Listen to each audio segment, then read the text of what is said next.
We have Muthuchida bring us the word, so let's welcome him as he brings us the word. And we have Pradeep to help us translate so we all can understand in English, and it will be bilingual in Malayalam and in English. Good morning, church. Good morning, church. ദൈവത്തിൻ്റെ വചനവുമായിട്ട് ഇവിടെ നിൽക്കുവാൻ ദൈവം ഇടയാക്കിയത് ഞാൻ ദൈവത്തെ സ്തുതിക്കുന്നു.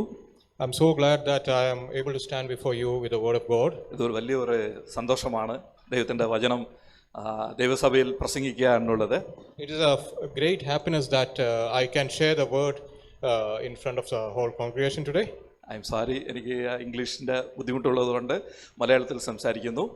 I'm sorry that I have a small problem with English, so I'm speaking in Malayalam. ഒരു ബുദ്ധിമുട്ട് നിങ്ങൾ ക്ഷമിക്കുമെന്ന് വിശ്വസിക്കുന്നു. I hope that you will bear with me. ഞാൻ മുന്നമേ താങ്ക്സ് പറയുന്നു പ്രദീപിന് എനിക്ക് ട്രാൻസ്ലേഷൻ ചെയ്യാൻ കിട്ടിയതിൽ ദൈവത്തിന് ഞാൻ നന്ദി പറയുന്നു. I thank Pradeep for doing the translation for me. ഇതൊരു അനുഗ്രഹിക്കപ്പെട്ട ഒരു സമയമാണ്. നമ്മൾ ദൈവത്തെ ആരാധിച്ചു. നല്ല ഒരു ആത്മാവിൻ്റെ ഒരു അനുഭവം നമുക്ക് ആരാധിക്കുവാൻ ഇടയായിത്തീർന്നു. This is a very blessed time and we worship God, and we were really truly blessed with this. ഒരു സഭയുടെ പ്രധാനപ്പെട്ട രണ്ട് കാര്യങ്ങളാണ് ഒരു സഭയിൽ മാക്സിമം ഉണ്ടായിരിക്കുന്ന. ഒന്ന് ആരാധനയാണ്, മറ്റൊന്ന് ദൈവത്തിൻ്റെ വചനം. There are two main functions of a congregation or a church. One is worshiping God, and the second is learning from the word of God. പ്രത്യേകിച്ച് അത് രണ്ട് കണ്ണുകൾ പോലെ, നമ്മുടെ രണ്ട് കണ്ണ് ഇരിക്കുന്നത് പോലെയാണത്. It is like two eyes. ആരോടെങ്കിലും ചോദിച്ചാൽ നിങ്ങൾക്ക് ഏത് കണ്ണാണ് നിങ്ങൾക്ക് ഇഷ്ടം, ഏതാണ് ഏറ്റവും നിങ്ങൾ ആഗ്രഹിക്കുന്നു എന്ന് ചോദിക്കാൻ പറ്റുമോ? Can you ask anybody if which eye they prefer? നമുക്ക് രണ്ട് കണ്ണ് വേണം അല്ലേ? We need both the eyes. എങ്കിലേ നമുക്കത് ക്ലിയർ ആയിട്ടുള്ള വിഷൻ എന്ന് പറയുന്നത് പോലെ ക്രിസ്തീയ ജീവിതത്തിൽ ഒരു സഭയിൽ നമുക്ക് ഈ രണ്ടും വളരെ പ്രധാനപ്പെട്ടതാണ്. So just like we need two eyes, we also need worship and the word of God. കാരണം ചില ആളുകൾ അല്ലെങ്കിൽ ചില സഭയിൽ ആരാധനയ്ക്ക് കൂടുതൽ ഇമ്പോർട്ടൻ്റ് കൊടുക്കും, ചില സഭയിൽ വചനത്തിനായിരിക്കും അവർ കൂടുതൽ ഇമ്പോർട്ടൻ്റ് കൊടുക്കുന്നത്. In some churches they give more importance to worship, in other churches they give more importance to the word of God. പക്ഷേ നമുക്ക് എപ്പോഴും മനസ്സിലാക്കണം, ജനങ്ങൾ പോലും ചില സമയങ്ങളിൽ വിശ്വാസികൾ ചർച്ചിൽ വരുന്നവർക്ക് ചിലർക്ക് ആരാധിക്കുന്നത് ചിലപ്പോൾ ഒരു ബോറിംഗ് ആയിരിക്കും, അല്ലെങ്കിൽ അവർക്ക് അത്ര ഇൻട്രസ്റ്റ് ആയിരിക്കുന്നത് എന്നാൽ അവർക്ക് വചനമായിരിക്കും. ചിലർക്ക് വചനം വലിയ ബോറായിരിക്കും, ചിലർക്ക് ഇത് ആരാധനയായിരിക്കും ഇഷ്ടം, നല്ല ആരാധിക്കണം എന്നൊക്കെ ആഗ്രഹിക്കുന്നവരുണ്ടാവും. So for believers who come to church, some of them might be more interested in worshiping, the word might be boring for them, and vice versa. For some of them word might be interesting and worship might be boring for them. എന്നിരുന്നാലും രണ്ടും വളരെ പ്രധാനപ്പെട്ടതാണുള്ളതാണ്. But even then both of these things are very important. രണ്ടും നമ്മൾ involve ആകണം. We should be involved in both of these. ആരാധിക്കുമ്പോൾ നമ്മൾ ചേർന്ന് ആരാധിക്കണം, അവർ പാട്ടുകൾ പാടുമ്പോൾ ചേർന്ന് പാടണം, തുറന്ന് നമ്മൾ ദൈവത്തെ സ്തുതിക്കണം. അതിനാണ് നമ്മൾ ഞായറാഴ്ച കടന്നു വരുന്നത്. So when we worship, we should worship with our whole heart. We should open our mouth and give praise to God. That is why we come here every Sunday. അതുപോലെ തന്നെയാണ് വചനം സംസാരിക്കുമ്പോഴും കേട്ടോ. ഞാൻ എല്ലാ ചർച്ചകളും ഞാൻ പ്രസംഗിക്കാൻ പോകുമ്പോഴും സംസാരിക്കുമ്പോഴൊക്കെ അവരോട് പറയുന്ന ഒരു കാര്യം അത് തന്നെയാണ്. So it's the same when we are learning from the word also. Whenever I go to other churches to speak, I say the same thing. നമ്മൾ ഇപ്പോൾ ഇവിടെ നിന്ന് വചനം സംസാരിക്കുമ്പോൾ നിങ്ങൾക്ക് അതിനെ റെസ്പോണ്ട് ചെയ്യാം, നിങ്ങൾക്ക് അതിനെ സ്വീകരിക്കാം, നിങ്ങൾക്ക് അതിനോട് എന്ത് ചെയ്യാം, പ്രതികരിക്കാം. So whenever I speak the word from here, you can respond to that, you can welcome whatever is said, and you can even have opinions on that. ചിലപ്പോൾ ഞാൻ മാത്രം സംസാരിക്കുന്നു, നിങ്ങൾ കേട്ടിട്ട് എങ്ങനെ പോകുന്നു, ചിലപ്പോൾ അത് മറന്നു പോകും. Sometimes I just speak, you hear and you forget, and then you go. അതിനെ റെസ്പോണ്ട് ചെയ്യുമ്പോൾ ആ വാക്കിന് നമ്മൾ ദൈവത്തിന് നന്ദി പറയുമ്പോൾ, ആമേൻ പറയുമ്പോൾ ആ വചനം നമ്മുടെ ഉള്ളിലേക്ക് കടന്നു പോകുന്നു. But whenever you respond to the word of God, that word will go into your heart. So ഞാൻ നിങ്ങളെ എൻകറേജ് ചെയ്യുന്നു, നിങ്ങൾ ആ സമയം നിങ്ങൾ കേൾക്കുന്ന വചനം നിങ്ങൾക്ക് ഒരു അനുഗ്രഹം അല്ലെങ്കിൽ നിങ്ങളുടെ മനസ്സിൽ അത് ടച്ച് ചെയ്തിട്ടുണ്ടെങ്കിൽ തീർച്ചയായിട്ടും ദൈവത്തിന് നന്ദി പറയണം. So I pray that whatever word I am speaking today, if that has touched your heart, praise be to the Lord. അത് രണ്ട് രീതിയിൽ പ്രയോജനമാണ്. So it is useful in two ways. ഒന്ന്, എനിക്ക് സന്തോഷമാണ്, കാരണം നിങ്ങൾ അത് റെസ്പോണ്ട് ചെയ്യുമ്പോൾ ഇവരത് ശ്രദ്ധിച്ചു, അല്ലെങ്കിൽ അവരിങ്ങനെ ചില സമയം അവരിങ്ങനെ ഇങ്ങനെ എന്തെങ്കിലും ആക്ഷൻ കാണിക്കുമ്പോൾ, കൈകൾ ഉയർത്തുമ്പോൾ അത് ഒന്നുകൂടി എനിക്ക് ഇൻട്രസ്റ്റ് ആവും അല്ലേ, സംസാരിക്കുമ്പോൾ ഒരു സന്തോഷമാണ് അത് കേൾക്കുമ്പോൾ. ഓക്കെ, അവർ ഇത് മനസ്സിലാക്കി എന്നുള്ളത്.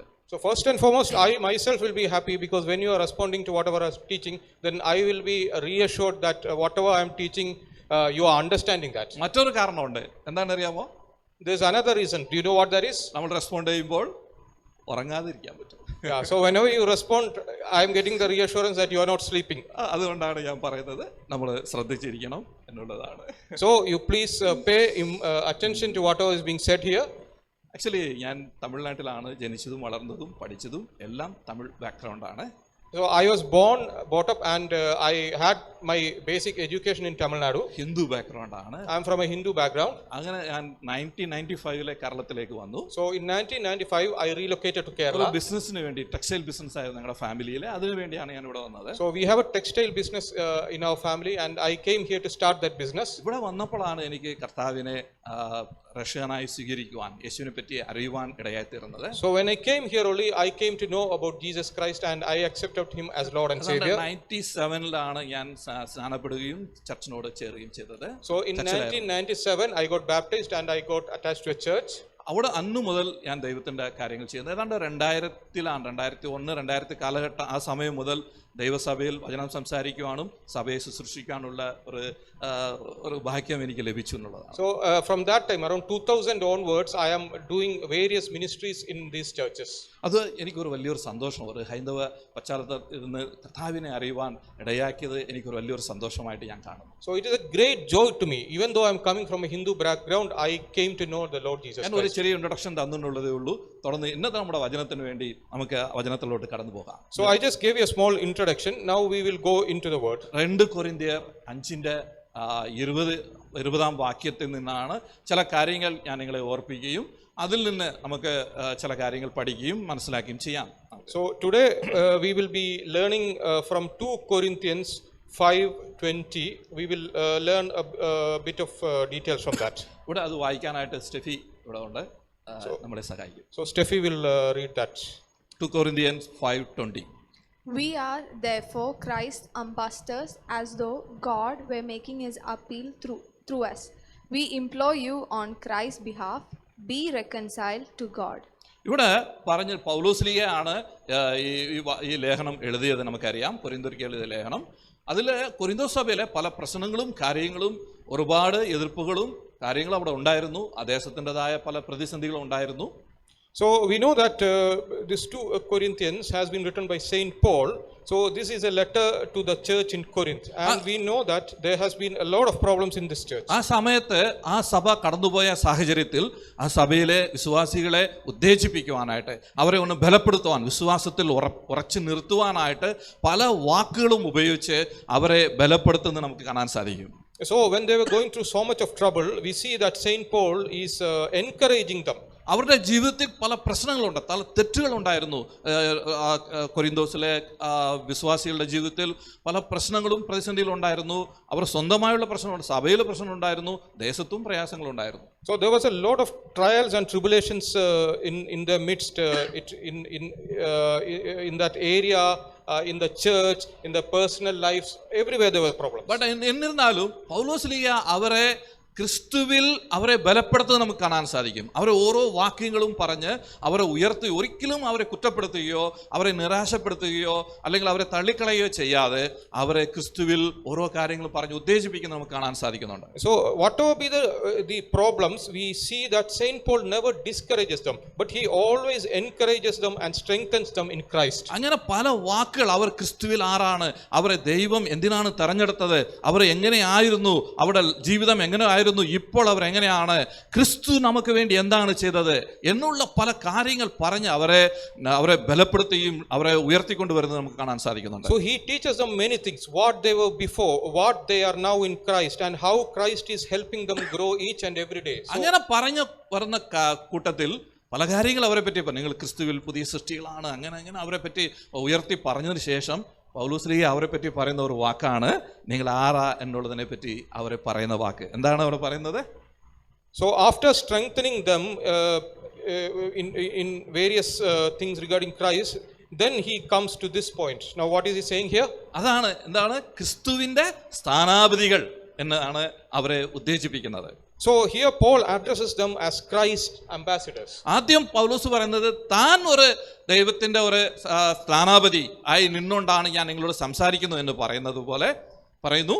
So first Paul tells, I myself am an ambassador of Christ. ഒരു അംബാസിഡറായിട്ട് അല്ലെങ്കിൽ ഒരു ദൈവത്തിന്റെ സ്ഥാനാപതിയായി നിന്നുകൊണ്ടാണ് പൗലോസ് സംസാരിക്കുന്നത്. അതുപോലെ അതേ സമയത്ത് നമ്മൾ ഓരോരുത്തരെയും അങ്ങനെയാണ് ആയിരിക്കണം എന്നും പൗലോസ് ശ്ലീഹ വിചാരിക്കുന്നു. So Paul tells that I am talking to you as an ambassador in Christ, and so are you. You are also ambassadors in Christ. ഇവിടെ ക്രിസ്തുവിന്റെ സ്ഥാനാപതികൾ തന്നെ പൗലോസ് ശ്ലീഹ സ്വയം പറയുമ്പോൾ തന്നെ നമ്മൾ ചിന്തിക്കേണ്ട ഒരു കാര്യമാണ്, നമ്മൾ ഓരോരുത്തരും ക്രിസ്തുവിന്റെ സ്ഥാനാപതികളാണുള്ളത്. So when Paul tells here that we are Christ's ambassadors, this is also a message to us. We should recognize that we are Christ's ambassadors. So നിങ്ങൾക്ക് അത് കാണാൻ സാധിക്കുന്നുണ്ടോ? നമ്മൾ ദൈവത്തിന്റെ സ്ഥാനാപതികളാണുള്ളത് നിങ്ങൾക്ക് ചിന്തിക്കാൻ പറ്റുന്നുണ്ടോ? നിങ്ങൾ അതിനെ അംഗീകരിക്കാൻ പറ്റുന്നുണ്ടോ നിങ്ങൾക്ക്? So can you envision that you are also the ambassadors of Christ? കാരണം എന്താണെന്ന് ചോദിച്ചു കഴിഞ്ഞാൽ, ഞാൻ പറഞ്ഞല്ലോ, ബൈബിൾ പല കാര്യങ്ങൾ ദൈവമക്കളെ പറ്റി പറയുന്നുണ്ട്. ഓരോ നമ്മൾ ആരാണ്, എങ്ങനെയുള്ളവരാണ്, എങ്ങനെയായിരുന്നു, ഇപ്പോൾ നമ്മൾ എങ്ങനെയാണുള്ളതിനെ പറ്റി ധാരാളം കാര്യങ്ങൾ പ്രത്യേകിച്ച് പുതിയ നിയമത്തിൽ എടുത്തെടുത്ത് പറയുന്നുണ്ട് ലേഖനങ്ങളിലൊക്കെ. So in the Bible there's a lot of things that say how a believer is, how you have to conduct yourself. There are a lot of things in that. സാധാരണമായിട്ട് നമ്മളായിരുന്നു ഒരു വിശ്വാസി അല്ലെങ്കിൽ ഒരു ക്രിസ്ത്യാനി എന്നുള്ള നിലയായിരിക്കും സഭയിൽ നമ്മൾ അറിയപ്പെടുന്നത്. So we all are known as just believers in our church.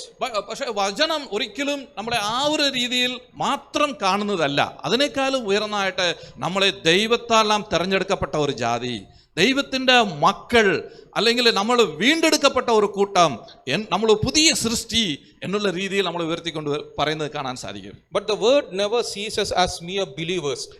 The word sees us as the chosen people and the children of God. പക്ഷെ ഒരു സങ്കടകരമായ ഒരു കാര്യം എന്താണെന്ന് ചോദിച്ചു കഴിഞ്ഞാൽ, ഒരു ദുഃഖകരമായ ഒരു കാര്യം എന്താണെന്ന് ചോദിച്ചു കഴിഞ്ഞാൽ, ഇങ്ങനെയുള്ള പദങ്ങൾ, അതായത് ഒരു ദൈവത്തിന്റെ സ്ഥാനാപതി എന്നുള്ള നിലയിൽ ദൈവവചനം നമ്മളെ ഓർപ്പിക്കുമ്പോൾ, നമ്മളെ പറയുമ്പോൾ, നമ്മളെ എൻകറേജ് ചെയ്യുമ്പോൾ നമ്മൾ അതിനെ വേണ്ട രീതിയിൽ ഗൗരവമായി കാണുന്നില്ല എന്നുള്ളതാണ്. But the sad part is that even though the word says that we are Christ's ambassadors, we don't take this thing very seriously. പക്ഷെ നമുക്ക് ഒരു വിശ്വാസിയായിരിക്കാൻ എളുപ്പമാണ്, ഒരു ക്രിസ്ത്യാനി എന്ന് അറിയപ്പെടുന്നതിൽ നമുക്ക് എളുപ്പമാണ്. But we prefer to be just mere believers. But ദൈവത്തിന്റെ വചനം അതിനേക്കാൾ ഉയർന്ന നിലയിലാണ് നമ്മളെ കാണുന്നത്.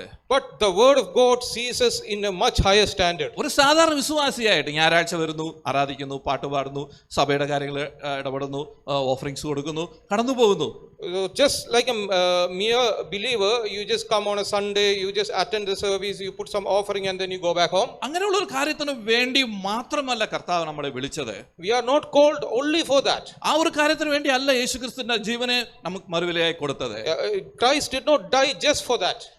നിങ്ങൾക്കറിയാം, യേശുക്രിസ്തു ഈ ഭൂമിയിൽ വന്നു, മനുഷ്യനായി അവതരിച്ചു, നമ്മുടെ പാവങ്ങൾക്ക് വേണ്ടി പ്രായശ്ചിത്തം വരുത്തി കുരിശിൽ മരിച്ചു.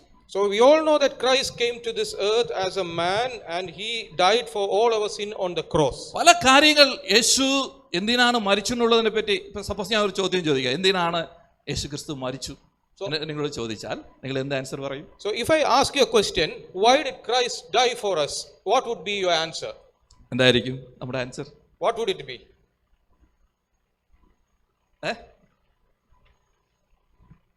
ഉറക്കെ പറയാമോ? സാൽവേഷൻ, രക്ഷ തരാനായിട്ടാണ് യേശു മരിച്ചത്. പറയാം, ഞാൻ പറഞ്ഞല്ലോ, നിങ്ങൾ വിചാരിക്കാം എന്തിനാണ് യേശു മരിച്ചത്? So why did Christ die? Was it for our salvation?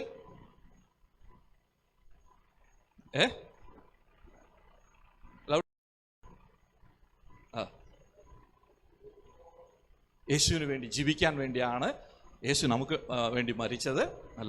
നല്ലൊരു കാര്യം. Okay, Christ died for us so that we can live for him. നമുക്കറിയാം, നമ്മൾ പലപ്പോഴും വായിച്ചിട്ടുണ്ട്, പക്ഷെ പെട്ടെന്ന് നമ്മൾ മറന്നുപോയ ഒരു കാര്യം ഞാൻ പറയട്ടെ. ഗലാത്യർ എഴുതിയ ലേഖനം,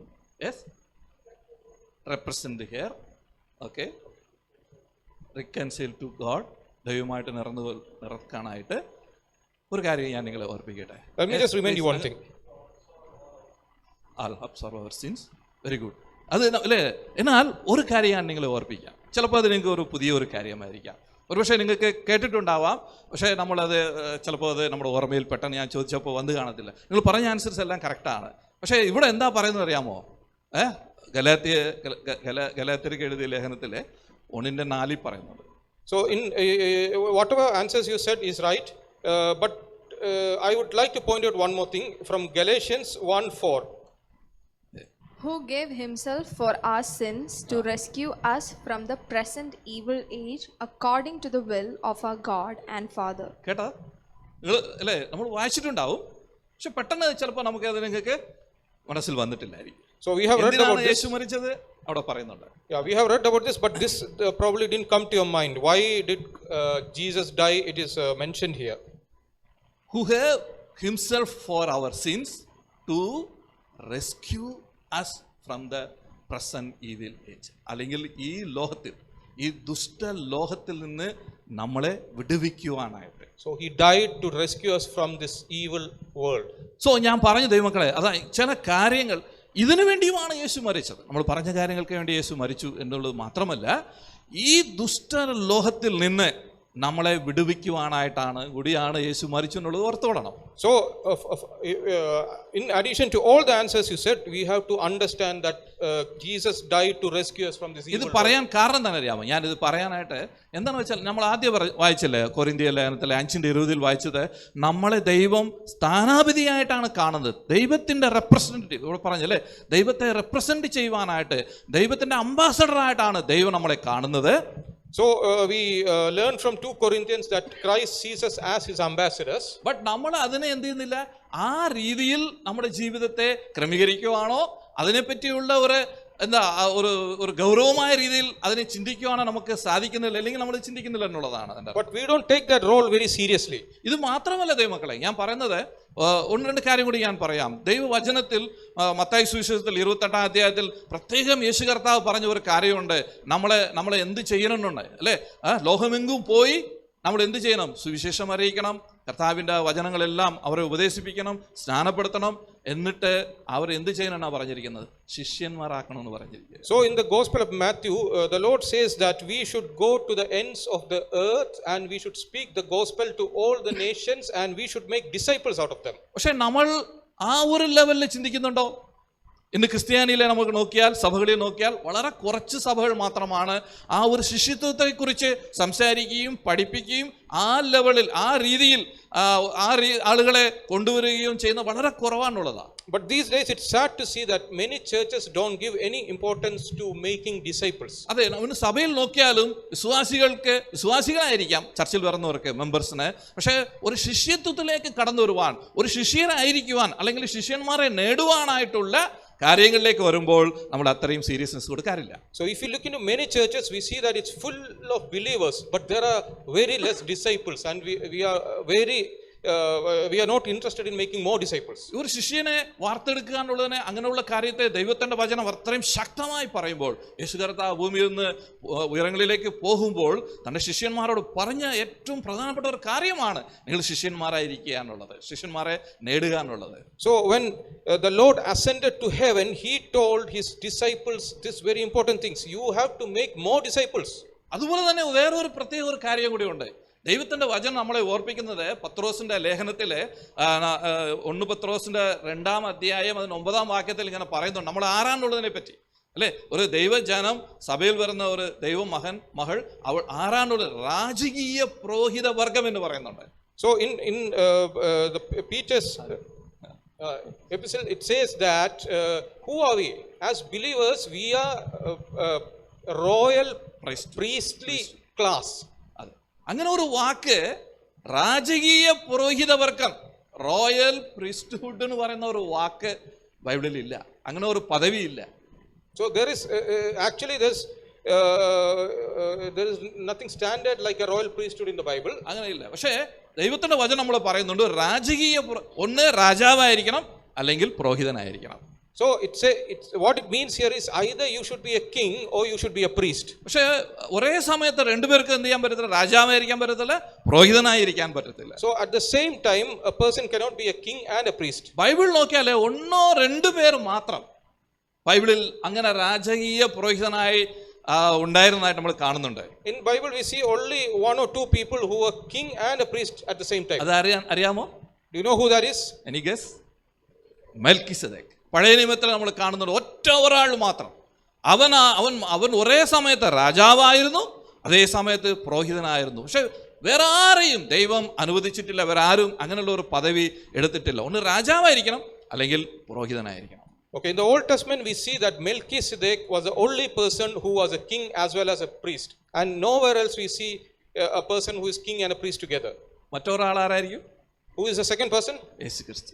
യേശുക്രിസ്തു മാത്രമാണ് ഒരേ സമയത്ത് ക്രിസ്തു അവൻ രാജാവുമായിരുന്നു പുരോഹിതനുമായിരുന്നു എന്നുള്ളതാണ്. Christ is the only person who was a king and a priest at the same time. ഇനി മൂന്നാമത് ഒരാളുണ്ട്.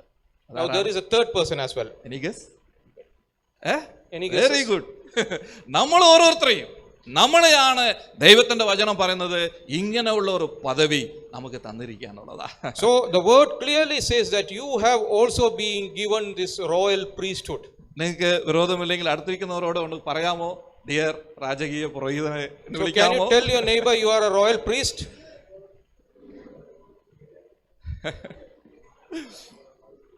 റോയൽ പ്രൈസ്റ്റ്ഹുഡ് അല്ലേ, രാജകീയ പുരോഹിത വർഗം. കാരണം ദൈവത്തിന്റെ വചനം നമ്മൾ അങ്ങനെ ആയിരിക്കണമെന്ന് ആഗ്രഹിക്കുന്നത്. ആ ഒരു ലെവലിലാണ്, ആ ഉയർന്ന ചിന്ത. വെറും ഒരു വിശ്വാസിയായിട്ട് ദൈവം നമ്മളെ കാണുന്നില്ല. ഒരു സാധാരണമായിട്ട് അല്ലേ, ഒരു ക്രിസ്ത്യാനിയെ വന്നു, ഓക്കെ എന്തോ വന്നു ഇവിടെ ഇരുന്നു എന്നുള്ള രീതിയിൽ ഒരിക്കലും ദൈവം ആഗ്രഹിക്കുന്നില്ല. So God doesn't see us as mere believers. The standard that God has set for us is that we should be royal priests. എങ്ങനെ ദൈവം നമ്മളെ ശിഷ്യന്മാരെ ഉണ്ടാക്കണം, നമ്മൾ ശിഷ്യന്മാരായിരിക്കണം എന്നുള്ള പറയുന്ന കാര്യത്തെ അത്രയും സീരിയസ് ആയിട്ട് നമ്മൾ കൊടുക്കുന്നില്ല. അതുപോലെ ഈ കാര്യത്തിൽ രാജകീയ പുരോഹിത വർഗം എന്നുള്ളതിനും അത്രയും സീരിയസ് കൊടുക്കാറ്. So how we are not taking seriously discipleship, we are also not taking this role of a royal priesthood seriously. നമ്മൾ പറയും നമ്മൾ ദൈവത്തിന്റെ സ്വന്തം ജനം, ദൈവം തെരഞ്ഞെടുത്ത ആളുകൾ എന്ന് നമ്മൾ പറയാറുണ്ട്. പക്ഷേ ആ ഒരു അനുഭവത്തിൽ അല്ലെങ്കിൽ ആ ഒരു രീതിയിൽ ജീവിക്കുവാൻ നമ്മൾ പലപ്പോഴും മറന്നു പോകുന്നു, അല്ലെങ്കിൽ ആ രീതിയിൽ അതിനെ നമ്മൾ ഗൗരവമായിട്ട് കാണുന്നില്ല എന്നുള്ളത് ഒരു സങ്കടകരമായ വിഷയമാണ്. So we always say that we are God's people, we are the chosen ones, but at the same time we don't live like that. അതുപോലെ ഒരു വിഷയമാണ്, മൂന്നാമത്തെ കാര്യമാണ് ദൈവത്തിന്റെ സ്ഥാനാപതികൾ എന്നുള്ള വാക്ക്. Just like that, the third thing is that we are Christ's ambassadors. നമുക്ക് മനസ്സിലാകുന്നുണ്ടോ? നിങ്ങൾക്ക് അതിനെ ഒരു സീരിയസ് ആയിട്ട് കാണാനായിട്ട്, ഞാൻ ദൈവത്തിന്റെ സ്ഥാനാപതി എന്നുള്ള നിലയിൽ നമ്മളെ കാണാനായിട്ട് നമുക്ക് സാധിക്കുന്നുണ്ടോ? So are you able to envision yourself as the ambassadors of Christ? ഞാൻ ഇത് പുതിയതായിട്ട് പറയുന്നത്, ബൈബിളിൽ പറഞ്ഞിട്ടുണ്ട്, പലപ്പോഴും നമ്മൾ കേട്ടിട്ടുണ്ടാവാം, പ്രസംഗിച്ചിട്ടുണ്ടാകും, നമ്മൾ സഭയെ വായിച്ചിട്ടുണ്ടാകും ബൈബിളിൽ നിന്ന്. പക്ഷെ ഈ ഒരു അർത്ഥത്തിൽ എന്നെ അങ്ങനെ കാണാൻ നമുക്ക് പറ്റുമോ?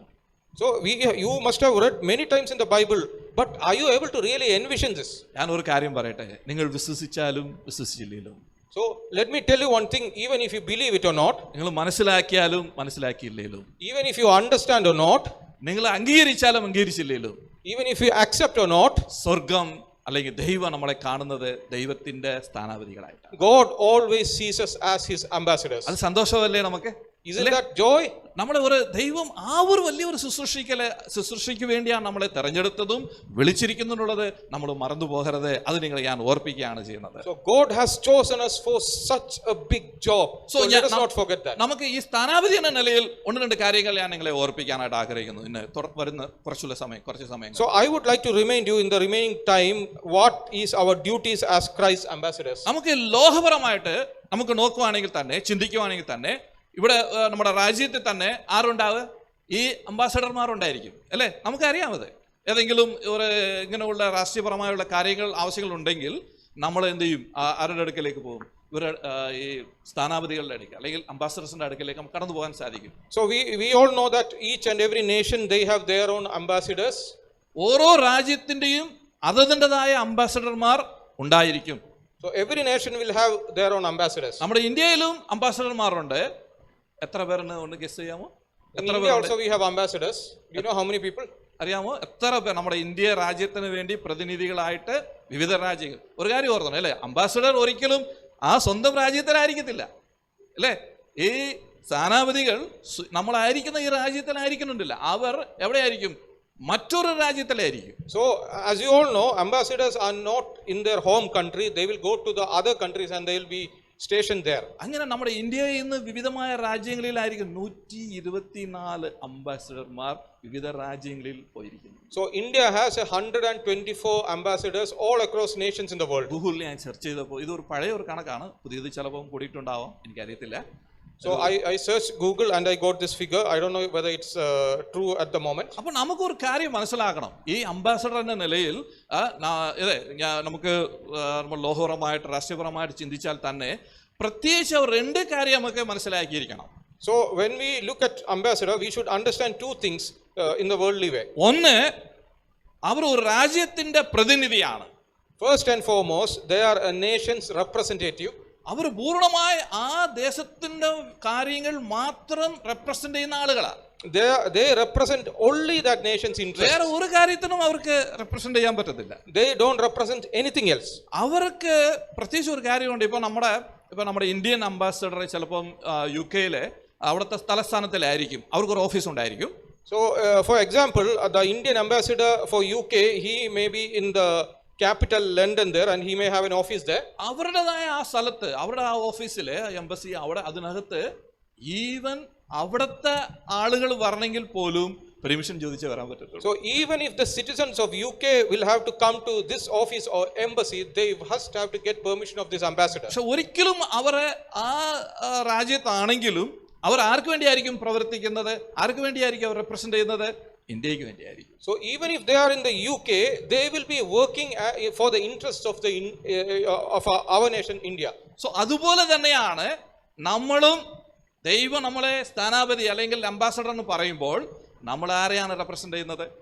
So when ഏത് രാജ്യത്തെ നമ്മൾ റെപ്രസെന്റ് ചെയ്യുന്നത്? So when we are Christ ambassadors, even though we are in this world, who should we represent or which kingdom should we represent? ഇപ്പൊ ഒരു കാര്യം കൂടി ഞാൻ പറയാം. ഒന്ന്, അവർ ആ രാജ്യത്തിന്റെ പ്രതിനിധിയായിട്ടിരിക്കുന്നു. രണ്ടാമത്തെ കാര്യം, The second thing I want to tell you, അവര് ചിലപ്പോ അവരുടെ ഓഫീസും കാര്യങ്ങളും ഇവിടെ ആയിരിക്കാം, എന്നാൽ അവർ ആ രാജ്യക്കാരല്ല.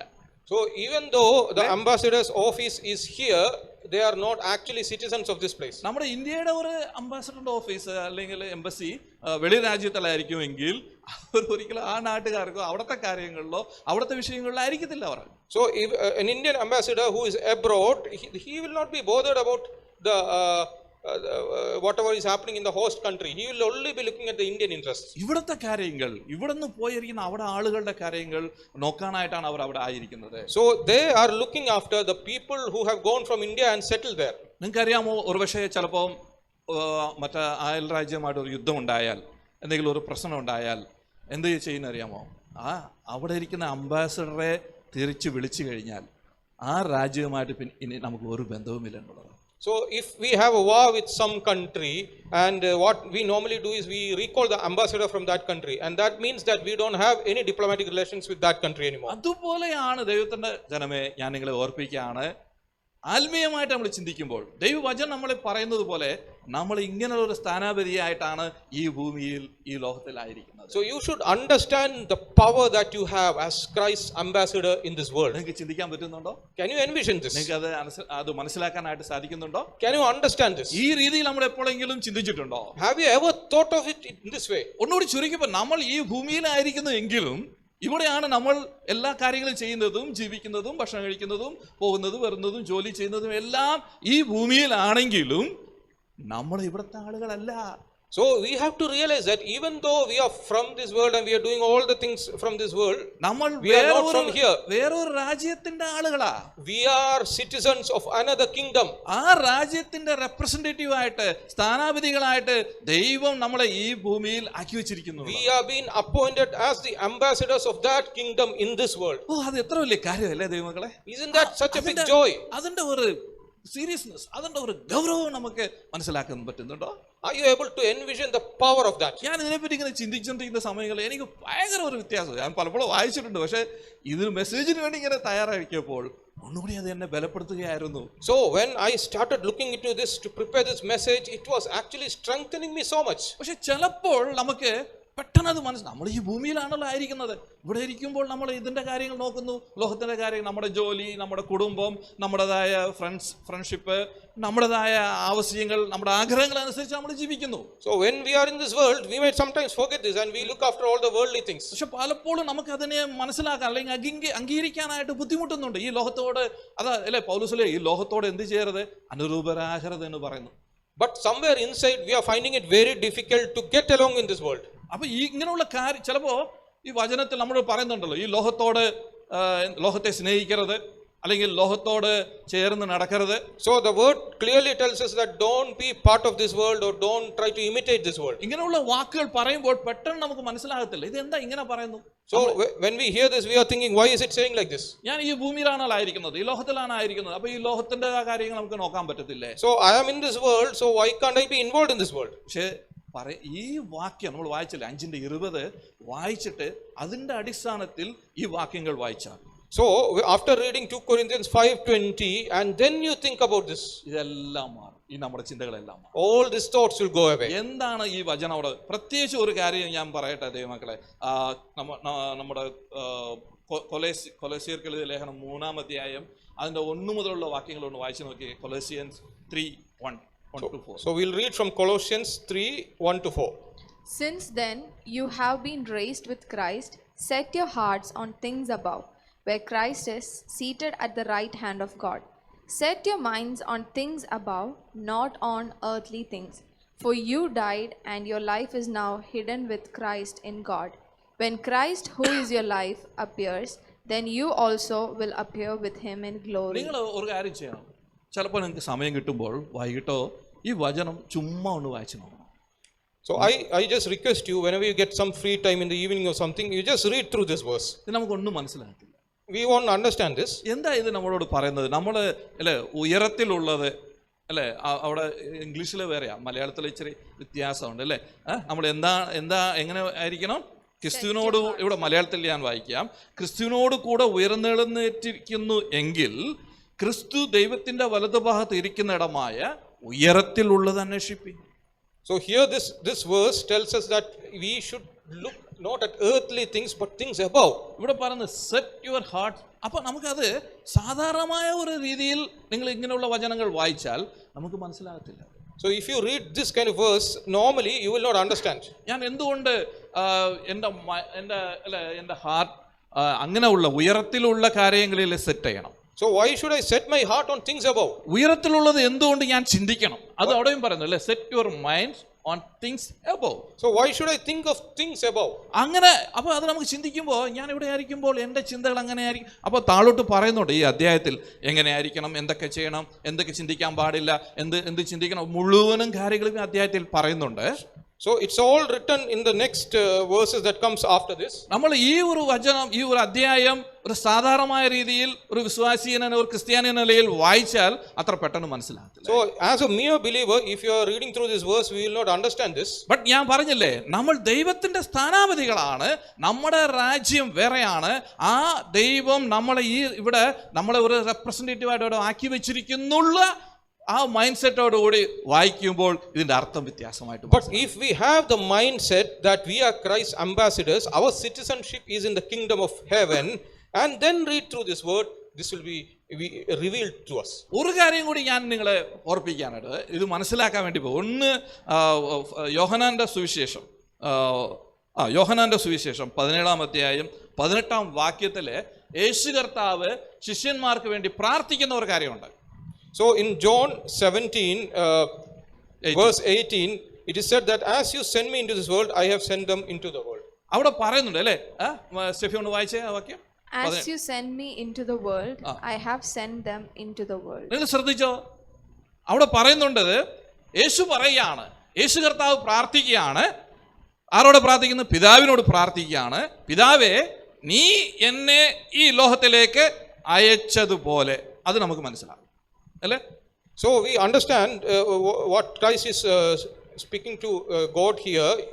As he has been sent from the heaven to earth, we understand that. നീ എന്നെ ലോകത്തിലേക്ക് അയച്ചതുപോലെ എന്ന് പറയുമ്പോൾ, പക്ഷേ ഞാൻ അവരെയും ലോകത്തിലേക്ക് അയച്ചിരിക്കുന്നു എന്ന് പറയുന്നു. But when he says that I have sent them also into the world, we don't understand that. Okay, Yesu മേളിൽ നിന്ന് വന്നു, ഈ ലോകത്തിലേക്ക് വന്നു. യേശു ശിഷ്യന്മാരോട്, ഞാൻ നിങ്ങളെ ലോകത്തിലല്ല അവരിയ്ക്കുന്നത്. So Jesus has come from heaven to earth. Now he is saying, I am sending the disciples into this world. But aren't they already in the world? അപ്പോൾ ലോകത്തിലിരിക്കുന്ന ഒരാളെ ലോകത്തിലോട്ട് അയക്കേണ്ട ആവശ്യം എന്തുവാ? So somebody who is in the world, what is the need to send him into the world? യേശു അവിടെ നിന്ന് ഇവിടെ വന്നു, അത് ഓക്കെ. പക്ഷെ ഇവിടെ ഇരിക്കുന്ന ആളെ, പക്ഷെ ഇത് ഞാൻ പറഞ്ഞില്ലേ, ഒരു സാധാരണമായിട്ട് നമ്മൾ വായിച്ചു പോയാൽ, ഓടിച്ചിട്ട് വായിച്ചാൽ നമുക്കത് പിടികിട്ടണമെന്നില്ല. So that is why I said, if you are reading this as a mere believer, we won't understand this. പക്ഷെ നമ്മൾ ആരാന്നുള്ളതിനെ പൗലോസ്ലീഹ പറഞ്ഞല്ലേ, നമ്മൾ ദൈവത്തിന്റെ സ്ഥാനാപതികൾ അല്ലെ, ദൈവത്തിന്റെ അംബാസഡറായിട്ട് ദൈവം നമ്മളിവിടെ ആക്കി വെച്ചിരിക്കുന്നു എന്നുള്ള അർത്ഥത്തിൽ ആ വാക്കിന്റെ വെളിച്ചത്തിൽ ഇത് വായിക്കുവാണെങ്കിൽ വ്യക്തമായി മനസ്സിലാകും നമ്മൾ ആരാന്നുള്ളത്. But if we read this in the mindset that we are Christ's ambassadors, we will clearly understand this. അങ്ങനെ നമുക്ക് ഈ ഭൂമിയിൽ നമ്മൾ ആയിരിക്കുന്നുവെങ്കിലും, ഞാൻ പറഞ്ഞില്ലേ, ഒരു അംബാസഡർ ചിലപ്പോൾ അവിടെ നമ്മൾ അമേരിക്കയുടെ UK-യുടെ അംബാസഡർ ഇവിടെ ആണെങ്കിൽ അയാൾ ഇവിടുത്തെ ആളല്ല, ഇവിടെ ആയിരിക്കും. പക്ഷേ ഇവിടെ എന്ന് പറയുന്നത് പോലെ നമ്മൾ ഈ ഭൂമിയിൽ ദൈവം നമ്മൾ ആക്കി വെച്ചിട്ടുണ്ടെങ്കിൽ നമ്മളായിരിക്കുന്നത് കർത്താവിന് വേണ്ടിയാണുള്ളത്. So just like a UK or US ambassador in India is not a citizen of India, we are not citizens of this world because we are Christ's ambassadors and we are citizens of heaven. അതുകൊണ്ടാണ് പൗലോസ്ലീഹ കൊരിന്ത്യർക്ക്, ഞാൻ പറഞ്ഞില്ല, അവിടെ പല പ്രശ്നങ്ങളുണ്ട്, പല എതിർപ്പുകളുണ്ട്. ആളുകൾക്ക് അവിടെ വിശ്വാസം നിൽക്കാനായിട്ട് അവർക്ക് പറ്റുന്നില്ല അല്ലെ. അവിടുത്തെ അവരുടെ ലോക ജീവിത രീതികളും ആളുകളുടെ മറ്റുള്ളവരിൽ നിന്ന് ഉണ്ടാകുന്ന എതിർപ്പുകൾ, പ്രശ്നങ്ങൾ, അതുമുഖം ജീവിക്കാൻ പറ്റാത്ത, ഒരു ക്രിസ്ത്യാനായിട്ട് ജീവിക്കാൻ പറ്റാത്ത അവസ്ഥ വരുമ്പോൾ പൗലോസ്ലീഹ അവരെ ഓർപ്പിച്ച വാക്യമാണ്, നിങ്ങൾ ക്രിസ്തുവിന്റെ സ്ഥാനാപതികളാണ്. So that is why when the church of Corinth was going through a lot of problems and they were really involved in all these worldly issues, Saint Paul is reminding them that you are not of this world but you are citizens of heaven and you are Christ's ambassadors. So നമ്മളത് clear ആയിട്ട് മനസ്സിലാക്കണം ദൈവമക്കളെ. ഇത് എങ്ങനെ നമുക്ക് സംഭവിച്ചു എന്നുള്ളത് നമുക്ക് വ്യക്തമായി മനസ്സിലായിട്ടുണ്ടെന്ന് ഞാൻ വിശ്വസിക്കുന്നു. So I believe that you have understood clearly how we have become Christ's ambassadors. എന്തെന്ന് ചോദിച്ചാൽ നമ്മൾ യേശുക്രിസ്തുവിന്റെ മേൽ നമ്മൾ അർപ്പിച്ച ആ ഒരു വിശ്വാസത്തിൽ മാത്രമാണ് ഇത് ഉത്ഭവിക്കുന്നത്. This has happened only because of the faith we have in Jesus Christ. യേശുക്രിസ്തു ഭൂമിയിലേക്ക് വന്നു, നമ്മുടെ പാപത്തിന് വേണ്ടി മരിച്ചു, അടക്കപ്പെട്ടു, മൂന്നാം നാൾ ഉയർത്തെഴുന്നേറ്റു, ഇന്ന് പിതാവിന്റെ വലതുഭാഗത്ത് ഇരിക്കുന്നു. So Jesus came to the world to die for our sin. He died on the cross for us, and the third day he was resurrected and he is sitting at the right side of God the ഇത് Father. വളരെ വ്യക്തമായി വേദപുസ്തകം നമ്മളെ പഠിപ്പിക്കുന്നുണ്ട്. So the word clearly teaches us that. ഇത് മനസ്സിലാക്കുമ്പോൾ ഇത് അംഗീകരിക്കുന്ന ഓരോ വ്യക്തികൾക്കും ക്രിസ്തുവിന്റെ സ്ഥാനാപതികളായിട്ട് പ്രവർത്തിക്കാൻ സാധിക്കും. So when we understand that and when we accept Christ, we can also become his ambassadors. നമ്മൾ വായിക്കുന്നു റോമാലേഖനം 6-ാം അധ്യായത്തിൽ നമ്മളിങ്ങനെ വായിക്കുന്നുണ്ട് ദൈവമക്കളെ, ഒരു വളരെ പ്രധാനപ്പെട്ട ഒരു ഭാഗം. സ്റ്റെഫി അതൊന്ന് വായിക്കാമോ? റോമാലേഖനം 6-ാം അധ്യായം അതിന്റെ Verse 3 and 4. 3-4. Or don't you know that all of us who were baptized into Christ Jesus were baptized into his death? We were therefore buried with him through baptism into death, in order that, just as Christ was raised from the dead through the glory of the Father, we too may live a new life. ഇത് ഇങ്ങനെയാണ് സംഭവിച്ചത്. നമ്മൾ ക്രിസ്തുവിന്റെ സ്ഥാനാപതികളായി തീർന്നത് ഈ ഒരു വചനത്തിന്റെ അടിസ്ഥാനത്തിൽ, ഈ രീതിയിലാണ്, ഈ വചനം പറയുന്ന രീതിയിലാണ് നമ്മൾ ആരായി തീർന്നിരിക്കുന്നത്?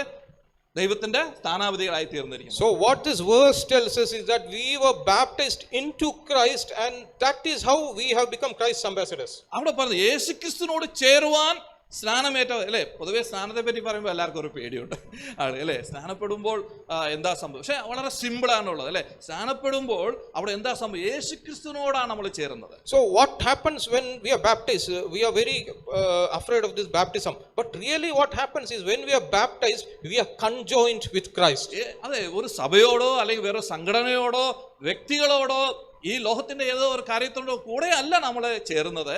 So we are not attached to a denomination or an organization or a person of this world, but with Christ. യേശുക്രിസ്തുവിനോട് മാത്രമാണ് നമ്മൾ ചേരുന്നത്. We are attached only with Christ. അതാണ് ഈ സ്നാനത്തിൽ സംഭവിക്കുന്നത്. യേശുക്രിസ്തുവിനോട് ചേരുവാൻ സ്നാനമേറ്റവരായ നാം എല്ലാവരും അല്ലെ അവിടെ എന്ത് ചെയ്യുന്നു? യേശുവിനോട് ചേരുമ്പോൾ അവന്റെ മരണത്തിൽ പങ്കാളികളാകുന്നു. So when we take baptism, we are not only joined with Christ, but we also are partakers of his death. അപ്പൊ അങ്ങനെ യേശുവിനോട് നമ്മൾ ചേരുമ്പോൾ യേശുവിന്റെ മരണത്തോട് നമ്മൾ ചേരുന്നുണ്ട്. So when we are joined with Christ, we are also joined with his death. അതിന്റെ ഒരു അടയാളമായിട്ട് ആ വെള്ളത്തിൽ നമ്മൾ ഇറങ്ങി സ്നാനം സ്വീകരിക്കുമ്പോൾ, so the baptism in the water is a symbol of that. യേശുവിനോട് നമ്മൾ അവിടെ മരിക്കുന്നു. So when we go in the water, we are buried with Christ and we are dead with Christ. യേശുക്രിസ്തു എങ്ങനെ 3 നാൾ ഈ ഭൂമിയിൽ അടിയിലായിരുന്നുവോ അതുപോലെ നമ്മൾ ആ വെള്ളത്തിൽ മുങ്ങുന്നു. So how God was in the earth for 3 days, we are in that water. മൂന്നാം നാൾ യേശുക്രിസ്തു ജീവനോടെ ഉയർത്തെഴുന്നേറ്റു. So on the third day, Christ is resurrected from the earth. അതുപോലെ നമ്മൾ ജനത്തിൽ നിന്ന് എഴുന്നേറ്റ് നമ്മൾ വരുന്നു. So just like that, we also resurrect from this അതാണ് water. ഇവിടെ പറയുന്നത്. അങ്ങനെ നാം അവന്റെ മരണത്തിൽ പങ്കാളികളായി തീർന്ന സ്നാനത്താൽ, So that is what is said here. We are partakers of his death in this baptism. ക്രിസ്തു മരിച്ചിട്ട് പിതാവിന്റെ മഹിമയാൽ ജീവനോടെ ഉയർത്തെഴുന്നേറ്റത് പോലെ, So how Christ was resurrected in the glory of God the Father, നാമും ജീവന്റെ പുതുക്കത്തിൽ നടക്കേണ്ടതിന് തന്നെ. so we also will walk in the newness of life. അങ്ങനെയാണ് സംഭവിക്കുന്നത് മക്കളെ. സ്നാനം നമ്മൾ സ്വീകരിച്ച് വെളിയിൽ വരുമ്പോൾ പഴയ ലോകത്തിൻ്റെ ആ മനുഷ്യൻ, പഴയ ലോകത്തിൻ്റെ ആ ജീവിത രീതികൾ അത് മുഴുവനും മറിക്കപ്പെടും. So when we get baptized, whatever our old worldly nature, everything is buried underneath. ലോകം സംബന്ധമായ എല്ലാ ബന്ധങ്ങളും കാര്യങ്ങളും മുഴുവനുമായിട്ട് അവിടെ അത് എന്തായിത്തീർന്നു, അത് ദി എൻഡ് ആയിത്തീർന്നു. Yeah, whatever our worldly relationship, our worldly nature, everything is finished here. It is done and buried with. നമ്മൾ ആ വെള്ളത്തിൽ നിന്ന് എഴുന്നേറ്റ് വരുമ്പോൾ പുതിയ രാജ്യത്തിൽ, പുതിയ ഒരു കാര്യത്തിൽ നമ്മൾ അതിലേക്കാണ് കാലെടുത്ത് വെക്കുന്നത്. So when we are rising from that water, we are stepping into a new kingdom. അങ്ങനെ യേശുക്രിസ്തു അങ്ങനെയായിരുന്നു. അവൻ ജീവനോട് എഴുന്നേറ്റതുപോലെ നമ്മളും ജീവന്റെ പുതുക്കത്തിൽ നടക്കും. ഇനി പുതിയൊരു അതാണ് പൗലോസ്ലീഹ നമ്മൾ വായിച്ചല്ലേ, 1 കൊരിന്ത്യർ 5:20 വായിച്ചത്. പക്ഷെ അതിന് മുമ്പുള്ള കാര്യങ്ങളെല്ലാം ഇതെങ്ങനെ സംഭവിച്ചു എന്നുള്ളതിനെ പറ്റി വളരെ വ്യക്തമായി അവിടെ പറയുന്നുണ്ട്. So it is very clearly in these verses it is written how this happened, how God was resurrected, and just like that we are also resurrected into the newness of life. അങ്ങനെയാണ് നമ്മൾ ഈ ക്രിസ്തുവിന്റെ രാജ്യത്തിൽ നമ്മൾ പുതിയതായി ജനിക്കുകയും പുതിയതായി ജീവിക്കുകയും നമ്മൾ നടക്കുകയും ചെയ്യുന്നു എന്നുള്ളതാണ്. So just like that we are born again into the new kingdom. So നമുക്ക് അങ്ങനെ ജനിച്ചപ്പോൾ, അങ്ങനെ ഈ പുതിയ രാജ്യത്തിൽ ജനിച്ചപ്പോൾ, ഞാൻ പറഞ്ഞില്ലേ ആദ്യം എങ്ങനെ ഒരു സ്ഥാനാപതി എങ്ങനെ ആയിരിക്കുന്നുവോ, നമ്മുടെ ഇന്ത്യയുടെ ഒരു പ്രതിനിധിച്ചുകൊണ്ട് അങ്ങനെ ആയിരിക്കുന്നത് പോലെയാണ് നമ്മുടെ ജീവിതവും അങ്ങനെ ആയിരിക്കണം. So when we are born into this new world, into this new kingdom of heaven, we should also be like a citizen of heaven or like an ambassador of heaven. ഒരു കാര്യം കൂടി ഞാൻ നിങ്ങളെ ഓർപ്പിക്കട്ടെ.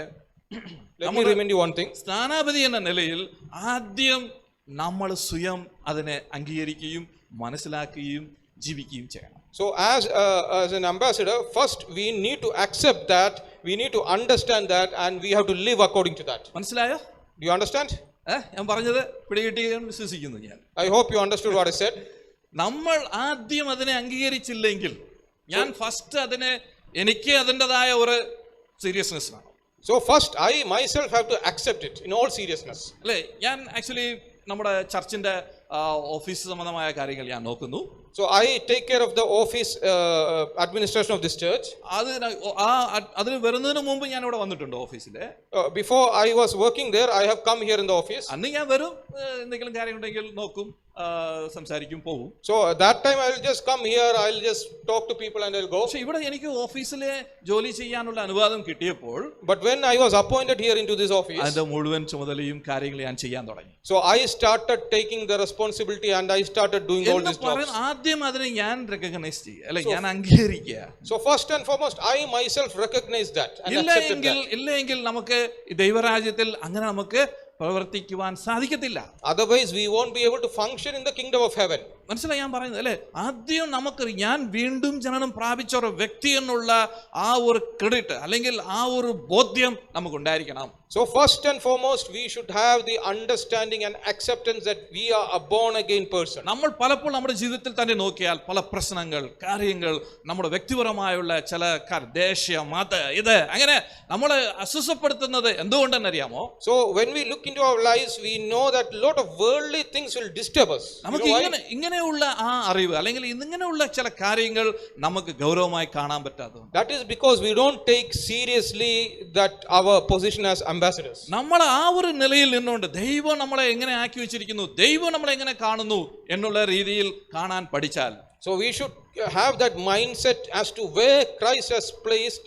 നമുക്ക് ഈ ഭൂമിയിലായിരിക്കുമ്പോൾ ഒരു പരാതിയും ഒരു അസ്വസ്ഥത കൊണ്ടും ഉണ്ടാകാറില്ല. So when we are in this world, if you see in that mindset, we won't have any complaints. നമുക്ക് വേണ്ടി വെളിരാജ്യ റെപ്രസെന്റേറ്റീവ് ഇരിക്കുന്ന ആളുകൾ ഒരിക്കലും അവരുടെ കുടുംബത്തെ പറ്റിയോ അവരുടെ കാര്യങ്ങളെ പറ്റിയോ അവർ എന്ത് ചെയ്യാറില്ല, ഭാരപ്പെടാറില്ല. So normally the ambassadors of nation, they are not bothered about their families because the government will take care of them. അവരുടെ കാര്യങ്ങൾ ഇവിടെ നോക്കുന്നുള്ളതാണ്, ആ ഒരു ഉറപ്പ് അവർക്കുണ്ട്. So they have the reassurance that the government will take care of them. അതുപോലെ തന്നെ നമുക്ക് ഉറപ്പിരിക്കുന്നത് പോലെ തന്നെ നമ്മൾ എന്ത് ചെയ്യുന്നു, നമ്മൾ ആദ്യം നമ്മുടെ കുടുംബം, നമ്മുടെ ചുറ്റുപാടുകൾ, അങ്ങനെയുള്ള ഇടങ്ങളിൽ നമ്മൾ ആ ഒരു ലെവലിൽ തന്നെ കാണാനും ജീവിക്കാനും തുടങ്ങണം.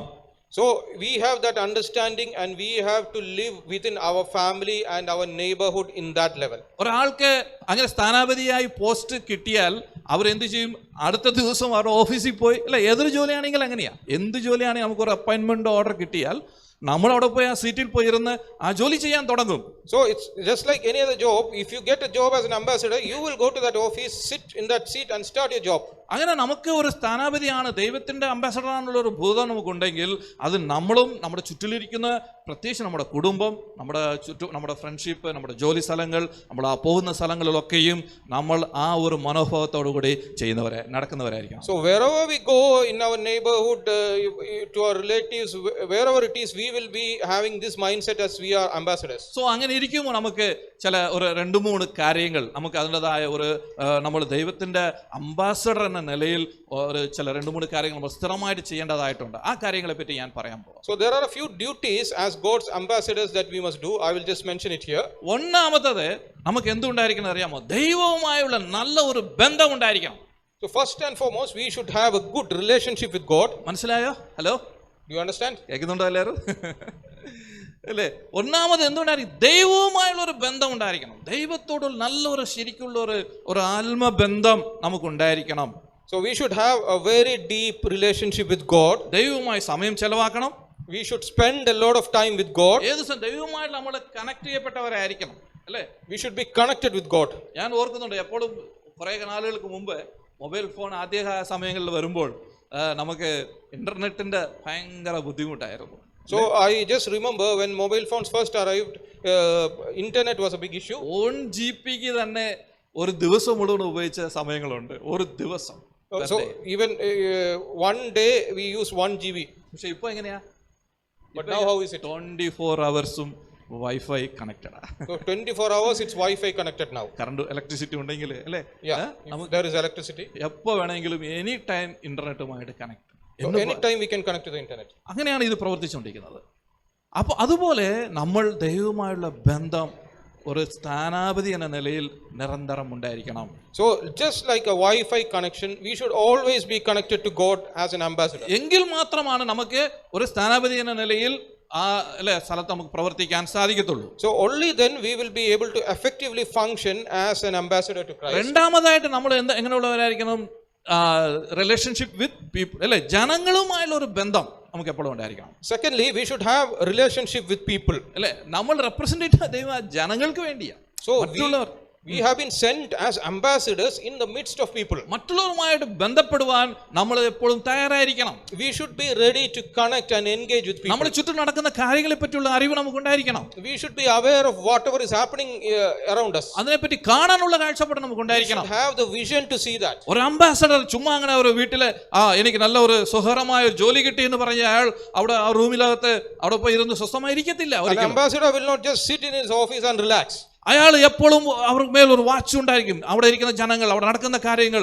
എന്താണ് നടക്കുന്നത്, എല്ലാറ്റിനെ പറ്റിയുള്ള ഒരു അറിവ് അവർക്കുണ്ടായിരിക്കും. He will be looking around, he will be inquiring about the people, what is happening there. ഏത് സമയത്തും ജനങ്ങളുമായി ബന്ധപ്പെടാൻ തയ്യാറായിരിക്കുന്നുള്ളത്. So he is ready to connect with the people at any time. അവർക്ക് 24 മണിക്കൂറും ഡ്യൂട്ടിയാണുള്ളത്. They are on duty 24 hours. 9 to 5 ഉള്ള സമയം അങ്ങനെയല്ല ഒരു അംബാസഡറിന്. An ambassador is not a 9 to 5 job. അതുകൊണ്ട് ദൈവമക്കളെ, നമ്മൾ ചുമ്മാ ഇരിക്കുന്നത് ഇതെല്ലാം ഒരു പാസ്റ്റർമാരുടെ അല്ലെങ്കിൽ ലീഡർസ്മാരുടേതായ ഡ്യൂട്ടി, അല്ലെങ്കിൽ അവരാണ് ഇതിൽ നോക്കേണ്ടത് എന്നുള്ള നിലയിലല്ല.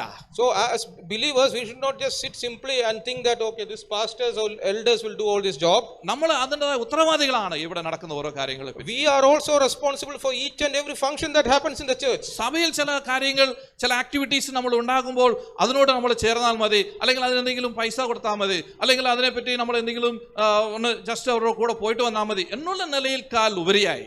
So instead of just superficially being involved in some activities or just donating something, we should be doing even more than that. അല്ലേ, ചർച്ചിലെ ഒരു ആക്ടിവിറ്റി എന്തെങ്കിലും നമ്മൾ ചെയ്താൽ, നാളെ നമ്മൾ ഇന്ന സ്ഥലത്ത് പോകുന്നു അല്ലെങ്കിൽ ഇന്ന കാര്യം ചെയ്യുന്നു, ഒരു ഔട്ട്റീച്ച് പ്രോഗ്രാം ചെയ്യുമ്പോൾ നമ്മൾ അതോട് ചേർന്നിരിക്കും. So whenever there is an activity, we may just associate that for the time being. ബാക്കി സമയം പിന്നെ അതിനെപ്പറ്റി മിണ്ടാറില്ല. But other times we may not be.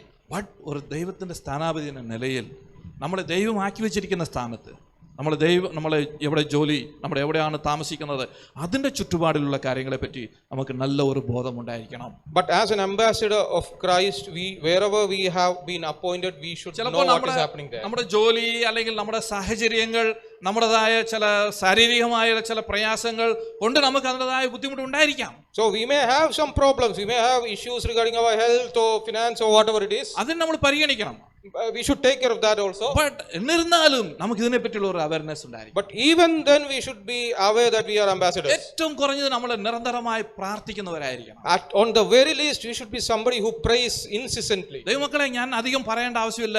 നമുക്ക് നന്നായി അറിയാം, നമ്മുടെ കേരളം, തമിഴ്നാട് പോലുള്ള 1-2 സ്ഥലങ്ങളിൽ മാത്രമേ വലിയ എതിർപ്പുകളും പ്രശ്നവുമില്ലാതെ നമ്മൾ സംസാരിക്കും, പ്രവർത്തിക്കും ചെയ്യുന്നുള്ളൂ. We all know that in India, some states like Kerala, Tamil Nadu and all only, we can openly speak the gospel like this. എന്നാൽ ഇന്ത്യയുടെ പല ഭാഗങ്ങളിൽ ഇങ്ങനെ സംസാരിക്കുവാണോ, ഓപ്പണായിട്ട് നമുക്ക് കടന്നു വരുവാണോ, ഭയങ്കര പ്രയാസം അതിന് തുടങ്ങിക്കഴിഞ്ഞു എന്നുള്ളതാണ്. In many other states, we can't talk openly the gospel like this. Hallelujah.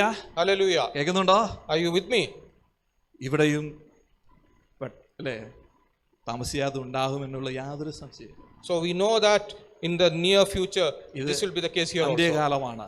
കർത്താവിന്റെ വരവ് ഏറ്റവും അടുത്തിരിക്കുന്നു. This is the end time. So Jesus Christ is near. നമ്മൾ ഏറ്റവും കണ്ണു തുറന്നിരിക്കുന്നവരായിരിക്കണം. We should be very alert. ഏറ്റവും കുറഞ്ഞത് പ്രാർത്ഥനയ്ക്കെങ്കിലും നമ്മൾ സുബോധമുള്ളവരായിരിക്കണം. At the minimum, we should be praying incessantly. അത് ഞാൻ പറഞ്ഞു, നമ്മുടെ ചുറ്റുള്ള ആളുകളുമായിട്ട് നമ്മൾ എപ്പോഴും അവരുമായിട്ട് ഒരു ബന്ധപ്പെടാനായിട്ട് നമ്മൾ തയ്യാറായിരിക്കണം. So we should be having a good relationship with people around us. മൂന്നാമതായിട്ട് നമുക്ക് എന്തുകൊണ്ടായിരിക്കണം? യേശുക്രിസ്തുവിന്റെ ആ സ്വഭാവത്തെ represent ചെയ്യുന്നവരായിരിക്കണം. We should be able to represent the character of Christ. ക്രിസ്തുവിന്റെ സ്വഭാവം അല്ലെ, യേശുക്രിസ്തുവിനെ പ്രതിഫലിപ്പിക്കുന്ന ഒരു ജീവിതം നയിക്കുന്നവരായിരിക്കണം നമ്മൾ.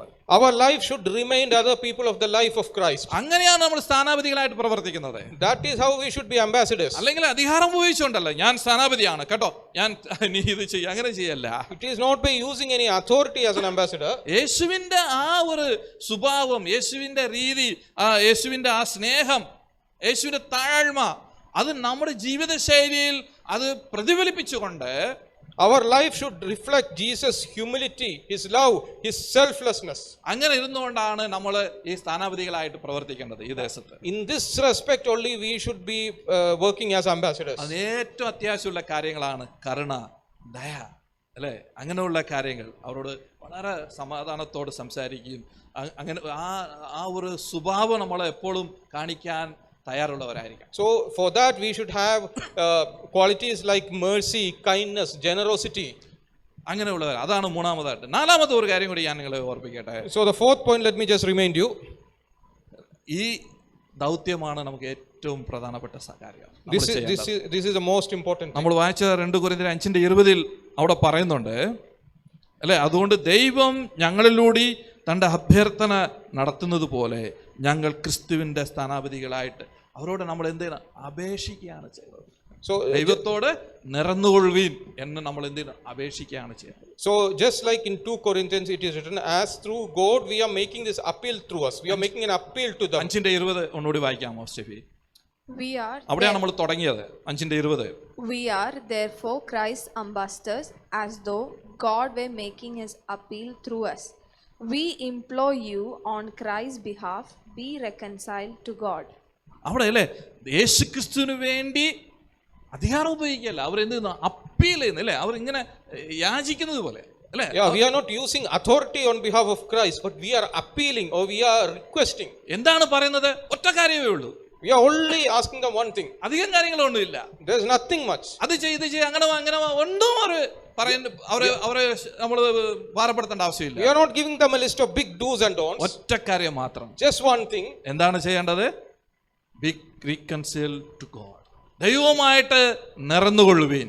So we should appeal to them to be reconciled to God. അത് മാത്രമാണ് നമുക്ക് പറയാനുള്ളത്. ദൈവം That is only what we need to say. ആ ഒരു നിറപ്പിന്റെ ശുശ്രൂഷയാണ് ദൈവം നമുക്ക് തന്നിരിക്കുന്നത്. That ministry of reconciliation is what has been നമ്മൾ given to us. ചുറ്റിലും ഇരിക്കുന്നവരോട് നമ്മൾ അവരോട് പോയിട്ട് ഈ ഒരു കാര്യം അപേക്ഷിക്കണമെന്നാണ് അവിടെ പറയുന്നത്. So what is being told here is you go to the people and request in all humility to be reconciled with God. അവരെ ശിക്ഷാവിധിക്കുക അല്ലെങ്കിൽ അവരെ ബുദ്ധി കണ്ടം ചെയ്യുവാനായിട്ടല്ല, We are not going to judge them or condemn them. അവരോട് അപേക്ഷിക്കാണ് അവർ, നിങ്ങൾ യേശുവിനോട് നിറന്നുകൊള്ളുക. We are requesting in humility, please be reconciled with God. യേശു ക്രിസ്തുവിന്റെ സ്നേഹവും യേശുവിന്റെ ദയയും മനസ്സലിവും അവരെ കാണിച്ചു കൊടുക്കാനായിട്ടാണ്. So we should show the kindness and the humility, love and selflessness of Jesus. അത് മാത്രമേ ഉള്ളൂ നമ്മുടെ duty. That is our only duty. അവരെ രക്ഷിക്കുന്നതും അവരെ നേടുന്നതും ക്രിസ്തുവിന്റെ ഭാഗം. Jesus will only save them and give them salvation. That is his job. നിങ്ങൾക്കറിയാമോ, പഴയ നിയമത്തിലെ മോശ ഉണ്ടായിരുന്നു. So we know about Moses in the Old Testament. മോശയെ നമ്മൾ കാണുന്നത് ഒരു വലിയൊരു നേതാവായിട്ടാണ്, ഒരു 30 ലക്ഷം ജനത്തെ നയിച്ച ഒരു വലിയൊരു ഒരു നേതാവായിട്ടാണ് പലപ്പോഴും നമ്മൾ കാണുന്നത്. So we see Moses as a big leader who led a big multitude of people out of Egypt. പക്ഷെ മോശെ ഒരു നല്ലൊരു സ്ഥാനാപതിയായിരുന്നു. But Moses was not a leader, he was a good ambassador. എങ്ങനെയായിരുന്നു അറിയാമോ? Do you know how? ദൈവം ഈ Israel ജനത്തെ മിസ്രയീമിൽ നിന്ന് വിളിച്ചു കൂട്ടിക്കൊണ്ടുവന്നു. 30 ലക്ഷം ജനം ഒരു രാത്രിയിൽ അവർ വിളിച്ചു കൂട്ടിക്കൊണ്ടുവന്നു. So one night God rescued this 30 lakh people from Egypt, Israelis. ആ മിസ്രയീമിന്റെ ആ അടിമത്തത്തിൽ നിന്ന് അവരെ അടക്കി വെച്ചിരിക്കുകയായിരുന്നു. അതിൽ നിന്ന് ദൈവം അവരെ വിടുവിച്ച് കൂട്ടിക്കൊണ്ടുവരികയായിരുന്നു. From the chains of slavery in Egypt, God rescued them. അത്രയും ലക്ഷം ജനത്തെ ഒറ്റ ഒരുവനായി കൊണ്ടുവന്നിട്ട് അധികം നാളുകളായില്ല, കുറച്ച് നാളുകൾ കഴിഞ്ഞപ്പോൾ, And only after some time after they were rescued, അവർ വിടുതൽ പ്രാപിച്ചു. ഇങ്ങനെ യാത്ര ചെയ്തുകൊണ്ടിരിക്കുന്നു, അവരുടെ ദേശത്തേക്ക് പോകാൻ പോകുന്നു. അതിനു മുമ്പ് അവർ സീനായി പർവ്വതത്തിലെത്തി. so in between their way to Canaan, they come to Sinai mountain. ദൈവം അവരെ മോശയെ വിളിച്ചു. മോശയോട് പറഞ്ഞു, ഞാൻ ന്യായപ്രമാണം എനിക്ക് തരാൻ പോവാ, നമ്മുടെ ജനം എങ്ങനെ ജീവിക്കണമെന്നതിനെ പറ്റിയുള്ള പ്രമാണം എനിക്ക് തരാൻ പോവാ. So God spoke to Moses and said that I am going to give the law to you. So നീ രാവിലെ ഒരുങ്ങി മലയിലേക്ക് വരണമെന്ന് പറഞ്ഞു. So he told, in the morning you be prepared and come to top of Mount മോശെ Sinai. മലയിലേക്ക് കയറിപ്പോയി. So Moses went on top of the mountain. ഒരു ദിവസമായി, ഒരാഴ്ചയായി, 10 ദിവസമായി, 30 ദിവസമായി, 40 ദിവസമായി. So it was days and weeks and months and it became 40 days. മോശെ ദൈവത്തോട് സംസാരിച്ചുകൊണ്ടിരിക്കുക. So Moses was sitting there and talking to ഇവിടെ God. താഴെ ഇരുന്ന ജനം നോക്കിയപ്പോ മോശയെ കാണുന്നില്ല. The people who were down, they didn't see Moses. മേളിൽ നോക്കുമ്പോ തീയും പുകയും ഭയങ്കരമായിട്ട് ഇങ്ങനെ സംഭവം, ഭയങ്കര ഒച്ചയും ബഹളവും ഒക്കെ. So when they look up, they are seeing fire and smoke and sound and all ഇവർ this. വിചാരിച്ചു മോശ കഥ കഴിഞ്ഞു, So they thought that Moses was finished. ഇനി നമുക്ക് എന്ത് ചെയ്യാം, നമുക്കൊരു പുതിയ ദൈവത്തെ ഉണ്ടാക്കാം. So they thought, okay, Moses is finished. What do we do now? Let us create a new God നമുക്ക് for us. ഇഷ്ടപ്രകാരം നമുക്കൊരു നല്ല നേതാക്കന്മാരെ ഉണ്ടാക്കാം. As our liking, we will create new leaders. അങ്ങനെ പ്ലാൻ ചെയ്ത് അവർ ഒരു വിഗ്രഹത്തെ, ഒരു കാളക്കുട്ടിയെ ഉണ്ടാക്കി. So they made a golden calf as an idol ഇനി ഇതാണ് ഞങ്ങളുടെ ദൈവം എന്ന് പറഞ്ഞു. and started worshipping it as God. അതിനെ ആരാധിക്കാൻ തുടങ്ങി. They started worshipping it. ഇനി ഈ ദൈവമാണ് ഞങ്ങളെ നടത്താൻ പോകുന്നത് പറഞ്ഞു. This God will lead us, they said. കുറച്ച് ലീഡർസ്മാരെ തെരഞ്ഞെടുത്തു. They elected some leaders നിങ്ങളാണ് ഞങ്ങളുടെ ലീഡർസ്മാർ എന്ന് പറഞ്ഞു. and told them, you are our leaders. ഭയങ്കര പരിപാടിയാണ് അവിടെ, പാട്ടും ബഹളവും ആരാധനയും അടിപൊളിയാണ്. Then started worshipping and singing and praising and all those. മലയുടെ മുകളിൽ ദൈവം മോശയോട് സംസാരിച്ചുകൊണ്ടിരിക്കുമ്പോൾ ദൈവം പെട്ടെന്ന് പറയുന്ന കാര്യം നിർത്തി മോശയോട് പറഞ്ഞു. So when God was speaking, he suddenly stopped and he spoke to Moses. മോശേ, നീ വിളിച്ചുകൊണ്ട് വന്ന ജനം അവിടെ അവരുടെ പരിപാടി തുടങ്ങി എന്ന് പറയും. So Moses, the people you are leading, they are rebelling against me. ഭൂമി അവിടെ നടക്കുന്ന മുഴുവൻ കാര്യങ്ങളും ആ സമയം തന്നെ ദൈവം അവിടെ അറിയുന്നുള്ളതാണ്. God was knowing whatever was happening down in the valley. ഉടനെ ദൈവം പറഞ്ഞു, ഈ ജനം, ദുഷ്ടജനം, അവർ എന്ത് ചെയ്തു, എന്നെ മാറ്റി വേറെ ദൈവങ്ങളെ ഉണ്ടാക്കി അവിടെ ആരാധിക്കാൻ തുടങ്ങി. So God says, this people, this evil people, they rejected me and they accepted എന്താ another God. അറിയാമോ? അവിടെ ദൈവം മോശയോട് പറയുക, എന്താണ് God told അവിടെ Moses, പറഞ്ഞത്? വായിക്കാമോ? What did he say? പുറപ്പാട് പുസ്തകം 32:9. Exodus 32:9. I have seen these people, the Lord said to Moses, and they are a stiff-necked people. മോശ എന്താ ചെയ്തത് അവിടെ? Now അല്ല, അത് ഒന്നുകൂടി വായിച്ചേ. മോശ I have seen these people, the Lord said to Moses, and they are a stiff-necked people. Now leave me alone. Now leave me. ദൈവം മോശയോട് ചോദിക്കും, നീ എന്നെ കൊണ്ട് വിട്. So God tells Moses, leave me alone. ദൈവം അവരെ ജനത്തെ കൊല്ലാനായിട്ട് പോവുക. ആ 30 ലക്ഷം ജനത്തെയും ഒറ്റയടിക്ക് ദൈവം പറയേ, ഞാൻ ഇവന്മാർ ചെയ്ത ഈ പണി ഞാൻ എന്ത് ചെയ്യാൻ പോവാ, അവരെല്ലാവരെയും നശിപ്പിക്കാൻ പോവാന്ന് പറഞ്ഞു. So God becomes very angry and he said, I'm going to destroy all of them. ഒരു സെക്കൻഡ് മതി ദൈവത്തിന്. So just 1 second is enough for God. ആ സമയത്ത് അതാ ഞാൻ പറയുന്നത്, മോശെ ഒരു വെറും നേതാവ് മാത്രമല്ല, But at that time, Moses was not just a mere leader. അവൻ ഒരു സ്ഥാനാപതിയായി അവൻ എഴുന്നേറ്റു. He became an ambassador. ദൈവത്തിന്റെ ക്രോധം അങ്ങനെ ജ്വലിച്ച് നിൽക്കുമ്പോൾ, When God's anger was at its height, ദൈവത്തിന്റെ ഒരു ആ തീ ജനത്തിന്റെ ഇടയിൽ ഇറങ്ങാൻ പോകുമ്പോൾ, when God was about to destroy these people, ഓർത്തു നോക്കി ദൈവമക്കളെ, ഒരു വലിയൊരു ബോംബ് നമ്മുടെ ഇടയിൽ വരുമ്പോൾ അതിന് ഒരു കൈ കൊണ്ട് ഒരു സാധാരണ മനുഷ്യൻ തടയുന്നത് പോലെ ദൈവത്തിന്റെ അത്രയും വലിയ ക്രോധം ഇറങ്ങി വരുമ്പോൾ, oh, it's like a big bomb is dropped on us and then one man is trying to prevent that with his one hand. മോശെ അവിടെ മുട്ടുകുത്തി Moses knelt down there അവരോട് പറയും, ദൈവമേ and he told God, നീ അവരോട് ക്ഷമിക്കണം. and he requested God, please forgive them. Hallelujah. Hallelujah. ദൈവത്തിന് നന്ദി പറയാമോ? Can we thank God? ആ മോശയുടെ പ്രാർത്ഥനയെ ദൈവം കേട്ടു. That prayer of Moses, God heard. ദൈവം മോശയോട്, നീ മാറി എന്നെ വിട്, ഞാൻ ഇപ്പൊ പോയി അവരെ നശിപ്പിക്കാമോ. God told Moses, you get out of my way, I am going to kill all of them. But മോശ വിട്ടില്ല. But Moses never left. ദൈവത്തിന്റെ കൈകളെ പിടിച്ചു നിർത്താൻ ആർക്കെങ്കിലും സാധിക്കുമോ ദൈവമക്കളെ? Can we stop the hand of God? But മോശ ചെയ്തു എന്നുള്ളത്. But Moses was able to do that. അതാണ് ഒരു സ്ഥാനാപതിയുടെ ദൗത്യം. That is what an ambassador has to do. ഈ നശിച്ചുകൊണ്ടിരിക്കുന്ന ലോകത്ത് This world which is being destroyed, പ്രയാസത്തിലും പ്രശ്നത്തിലും ആയിരിക്കുന്ന ജനത്തിന് വേണ്ടി, in midst of lot of trials and tribulations, ദൈവത്തിന്റെ സന്നിധിയിൽ മുട്ടുകൾ മടക്കി ദൈവത്തെ നോക്കി can we kneel down and can we appeal to God for them? നമുക്ക് സാധിക്കുമോ? Can we do that? ചുമ്മാ അല്ല, ഒരു ദൈവത്തിന്റെ സ്ഥാനാപതി എന്ന നിലയിൽ നിന്നാണ്. Not just simply, but as an ambassador of God. നമ്മളായിരിക്കുന്ന സ്ഥാനത്ത്, In where we are, ഭവനത്തിലോ ജോലി സ്ഥലത്തോ, നമ്മൾ എവിടെ ആയിരിക്കുന്നോ അവിടെ, in our house, in our workplace, in our church, wherever, ദൈവത്തിന്റെ ആ സ്ഥാനാപതിയായിട്ട്, നല്ലൊരു സ്ഥാനാപതിയായിട്ട്, അത് ഗൗരവത്തോടെ അതിനെ ചെയ്യുവാൻ നമുക്ക് സാധിക്കുമോ? can you be a responsible ambassador for God? ദൈവം നിങ്ങളെ നടത്തട്ടെ. Let God lead us. പ്രാർത്ഥിക്കാം നമുക്ക്. Let us pray. എഴുന്നേറ്റിരിക്കാമോ? Can we all stand up, please? നിങ്ങൾ അങ്ങനെയുള്ള ഒരു ജീവിതം ആഗ്രഹിക്കുന്നെങ്കിൽ, If you are wanting that kind of a life, കർത്താവിന്റെ സ്ഥാനാപതിയായി നിൽക്കുവാൻ, if you want to be an ambassador of Christ, അത് കുറച്ചുകൂടി കാര്യത്തോട് ഗൗരവമായിട്ട് അത് കാണുവാൻ ഇന്ന ആളുകളിലെ, to see it in all seriousness, ദൈവം നമ്മളെ സഹായിക്കട്ടെ എന്ന് പ്രാർത്ഥിക്കാം. let God help us. Let us pray for that. ദൈവത്തിന്റെ കരങ്ങൾ പൂർണ്ണമായി ഏൽപ്പിക്കാം. Let us give everything into the hands of God. നിങ്ങളിങ്ങനെ ഒരു കഥ കേട്ടിട്ടുണ്ടാവാം, ഒരു സ്റ്റോറി വായിച്ചിട്ടുണ്ടാവാം. You may have heard this story. Yesu കർത്താവ് ഭൂമിയിൽ എല്ലാ ദൗത്യങ്ങളും നിറവേറ്റി സ്വർഗത്തിലേക്ക് പോയി. Jesus finished all his work in the world and he went to heaven. ദൂതന്മാരെല്ലാവരും ഓടി വന്നു. All the angels came. അവർ യേശുവിനെ അങ്ങ് സ്വീകരിച്ചു. ഭയങ്കരമായിട്ട് അവർക്ക് ഒരു വലിയ ഒരു സന്തോഷമായി. ഭൂമിയിൽ ഇത്രയും വലിയ ദൗത്യം, മാനവരാശിയുടെ പാപം, അതിന്റെ പരിഹാരം നീ വരുത്തി. So they welcomed Jesus very happily because Jesus has finished his duty on earth. അവർ ഭയങ്കര സന്തോഷം ഉണ്ടായി. There was a lot of happiness there. അതിന്റെ ശേഷം And after that, അവർ ചോദിച്ചു, and they asked, യേശുവേ, Jesus, ഇത്രയും വലിയ ദൗത്യം നീ ചെയ്തത്, ഈ സന്തോഷ വാർത്ത ലോകത്തോട് അറിയിക്കാൻ ഞങ്ങളിൽ ആരാണ് പോകേണ്ടത്? so they asked, God, Jesus, you did such a big job. ഒരു Now ദൂതൻ who should go to tell this? ഒരു ദൂതൻ മുന്നിൽ വന്നിട്ട് ഈ ദൗത്യം ഏറ്റെടുത്തുകൊണ്ട് ഭൂമിയിൽ വന്ന് പറഞ്ഞാൽ ഒരു നിമിഷം കൊണ്ട് ഭൂമി മുഴുവനും സുവിശേഷീകരിക്കും. One angel comes and tells the gospel, all the world will know about the our gospel. വളരെ സന്തോഷത്തോടെ കടന്നു വന്നു. യേശുവിന്റെ മുന്നിൽ വന്നിട്ട് ഞങ്ങളെ അയക്കാൻ അവർ തയ്യാറായിട്ട് നിന്നു. They were ready to be messengers of this gospel. അവർ ചോദിച്ചു, യേശുവെ നീ ആരെ അയക്കാൻ പോകുന്നു ചോദിച്ചു. So they are asking, who are you sending, Lord? യേശു എന്താ പറഞ്ഞറിയാമോ? You know what Jesus said? നിങ്ങളെ ആരല്ല അയക്കുന്നത്. It will be none of you.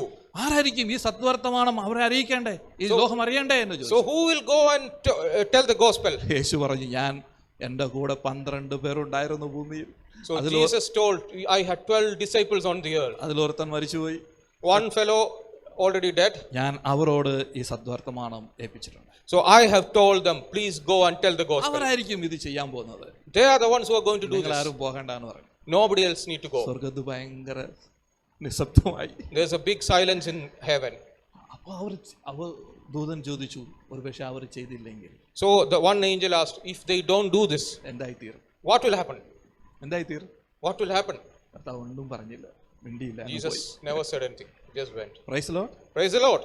കാര്യം നമുക്ക് മനസ്സിലാകുന്നുണ്ട് ദൈവമക്കളെ. Do you understand what I'm saying? ഇതൊരു ഇമാജിനേഷൻ ആണ്, ഒരു സ്റ്റോറിയാണ്. This is just an imaginative story, but അതിനൊരു അർത്ഥമുണ്ട്. but there is a meaning to this. കർത്താവ് വിചാരിച്ചാൽ ഒരു സെക്കൻഡ് കൊണ്ട് ഇതിനെ മുഴുവനുമായിട്ട് കേൾമേൽ മരിക്കാൻ സാധിക്കും. If God wants, He can turn everything upside down. ഒരു വാക്ക് കൽപ്പിച്ചാൽ മതി, ഭൂമി മുഴുവനും അവൻ കർത്താവിനെ അവർ സ്വീകരിക്കും. His one word is enough and everybody will accept Him. ദൈവം അത് ആഗ്രഹിക്കുന്നില്ല. But God doesn't desire that. ഞാനും നിങ്ങളും ഈ ഒരു വർത്തമാനം ഓരോരുത്തരും പറയണമെന്ന് ദൈവം But ആഗ്രഹിക്കുന്നുണ്ട്. God wants each and every one of us to go and tell the gospel. നമ്മൾ തന്നെ ചെയ്യണം. We should do that. അതിനുവേണ്ടിയാണ് നമ്മളെ ദൈവം തെരഞ്ഞെടുത്തത്. That is why we have been chosen. അതിനുവേണ്ടിയാണ് വീണ്ടെടുത്തത്. That is why we have been saved. അതിനുവേണ്ടിയാണ് നമ്മളെ രാജകീയ പുരോഹിതവർഗമാക്കി മാറ്റിയത്. That is why we have been royal priestly class. അതിനുവേണ്ടിയാണ് നമ്മളെ സ്ഥാനാപതികളാക്കി വെച്ചിരിക്കുന്നത്. That is why we have been selected as ആ ambassadors. ഉത്തരവാദിത്തം ഏറ്റെടുക്കുവാൻ ദൈവം നമ്മെ സഹായിക്കട്ടെ. We should take that responsibility seriously. കണ്ണുകളെ അടയ്ക്കാം, പ്രാർത്ഥിക്കാം. Let us pray. സ്വർഗ്ഗസ്ഥനായ ഞങ്ങളുടെ പിതാവേ, അങ്ങയുടെ നാമത്തെ ഞാൻ ഉയർത്തുന്നു. എല്ലാ നാമത്തിലും മേലായ യേശുവിൻ്റെ നാമം കർത്താവേ ഞങ്ങളിലൂടെ ഉയരുവാൻ ഇടയാകട്ടെ എന്ന് പ്രാർത്ഥിക്കുന്നു. കർത്താവേ, ഞങ്ങൾ ഇവിടെ നിന്ന് പ്രാർത്ഥിക്കും. നിൻ്റെ സാന്നിധ്യം ഇവിടെ ഉണ്ട്, ഞങ്ങൾ പൂർണ്ണമായി വിശ്വസിക്കുന്നു. കർത്താവേ, ചില കാര്യങ്ങൾ ഞങ്ങൾ കർത്താവ് ഇവിടെ നിന്ന് കേട്ടു. ഞങ്ങൾ ദൈവത്തിൻ്റെ സ്ഥാനാപതികളാണുള്ളത്. ആ ഒരു ഉറപ്പും നിശ്ചയവുമുള്ളവരായി ഞങ്ങൾ ഇവിടെ നിന്ന് കടന്നു പോകുവാൻ ഞങ്ങളെ സഹായിക്കണമേ. പലപ്പോഴും ഞങ്ങൾ മറന്നു പോകുന്നുണ്ട്. പലപ്പോഴും അതിൻ്റെ വേണ്ട രീതിയിലുള്ള ഒരു സീരിയസ്നെസ് ഞങ്ങൾ കൊടുക്കാറില്ല. എന്നാൽ ഇന്ന് ദൈവത്തിൻ്റെ വചനം ഞങ്ങളെ ഓർപ്പിച്ചതിനായി സ്തുതിക്കുന്നു. വരും നാളുകളിൽ ഞങ്ങൾ ആ ഒരു ബലത്തിൽ, ആ ഒരു ധൈര്യത്തിൽ നിന്നുകൊണ്ട് ഈ ലോകത്ത് പ്രവർത്തിക്കുവാൻ ഞങ്ങളെ സഹായിക്കണമേ, ശക്തീകരിക്കണമേ. ലോകത്തിൽ ഞങ്ങൾക്ക് ഉപദ്രവങ്ങളുണ്ട്, പ്രയാസങ്ങളുണ്ട്, ബുദ്ധിമുട്ടുകളുണ്ട്, കഷ്ടതകളുണ്ട്. എന്നാൽ ലോകത്തെ ജയിച്ച ഒരു കർത്താവ് ഞങ്ങളുടെ കൂടെയുണ്ട്. ഒരു ജയാളിയായ യേശു കർത്താവ് ഞങ്ങളുടെ കൂടെയുണ്ട്. അതിനായി ഞാൻ ദൈവത്തെ സ്തുതിക്കുന്നു. ആ കർത്താവിന് വേണ്ടി നിലനിൽക്കുവാൻ, കർത്താവിന് വേണ്ടി പോകുവാൻ, കർത്താവിനോട് കർത്താവിന് വേണ്ടി ഈ നിറപ്പിൻ്റെ ശുശ്രൂഷ നിറവടിയായി ചെയ്യുവാൻ ഞങ്ങളെ ഓരോരുത്തരും സഹായിക്കണമേ. കണ്ണുകളെ അടച്ചിരിക്കുന്ന മക്കൾക്കായി സ്തോത്രം. അവർ ഹൃദയത്തിൽ സംസാരിക്കുന്നതിനായി സ്തോത്രം. ആ കർത്താവെ, ആ മക്കളെ അതിനായി ഉപയോഗിക്കും, ശക്തീകരിക്കും. ഞങ്ങളെ എവിടെ ആക്കി വെച്ചിരിക്കുന്നോ അവിടെ, ഞങ്ങളുടെ ഭവനത്തിൽ, ഞങ്ങളുടെ കർത്താവ് കുടുംബത്തിൽ, ഞങ്ങളുടെ കുടുംബക്കാരോട്, ഭാര്യ ഭർത്താക്കന്മാരോട്, മക്കളോട്, മാതാപിതാക്കളോട്, സഹോദരങ്ങളോട്, ജോലി സ്ഥലത്ത്, കർത്താവെ, ഞങ്ങൾ ചുറ്റുപാടുകളിലെ ഞങ്ങൾ ദൈവത്തിൻ്റെ സ്ഥാനാപതികളായി പ്രവർത്തിക്കുവാൻ ഞങ്ങളെ സഹായിക്കുന്നതിനായി സ്തോത്രം ചെയ്യുന്നു. സകല മഹത്വം കർത്താവിന്. പ്രാർത്ഥനയായി സ്തുതിക്കുന്നു യേശു ക്രിസ്തുവിൻ നാമത്തിൽ പിതാവേ, ആമേൻ. Thank you so much. God bless you. Thank you so much. Thank you, Mudhuchera. Thank you. What a wonderful word, that we are the ambassadors of Christ. We are the ambassadors of Christ.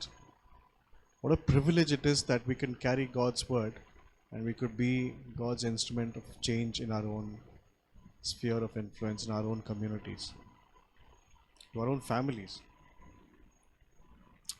Thank you. Thank you, Mudhuchera, for this wonderful encouragement. Thank you.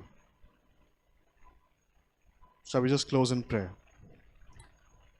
Lord, our Heavenly Father, we thank you that, Lord, you've called us to be your ambassadors. What a privilege, Lord. I pray, Father, that, Lord, we would meditate on this word, that, Lord, you've called us to be ambassadors, that we can bring people to you. We can implore people to be reconciled to you. We can ask them, turn and repent, because God has already prepared a place for you. Thank you that, Lord, our citizenship is in heaven. And Lord, I pray, Father, that this reality would dwell in our hearts, because we have died in Christ and we have been raised with Him. And our relationship with God has been restored. We have been reconciled to God because of what Jesus has done for us on the cross. We are so grateful to you, Lord. Help us, Lord, to be serious about what you've asked us to do, Lord. Help us to look for opportunities where we can be agents of change, be your ambassadors, to pray and to be graceful to others, to be kind to others. We pray, Father, that, Lord, you would give us the fruit of the Spirit, that, Lord, there would be love, joy, peace, patience, kindness, goodness, gentleness, faithfulness, and self-control in increasing measure, Lord, day after day. Not, Lord, that we would find ourselves increasing, but, Lord, your presence, Lord, would increase in this world, in our own families, in our own communities, among our own friends groups. We pray, Father, that Lord, we would be the ambassadors of Christ. Now to him who is able to keep us from falling and is able to present us faultless, be glory and honor and power. May the grace of our Lord, the love of the Father, and the fellowship of the Holy Spirit be with us and in the days to come. In Jesus' name, amen.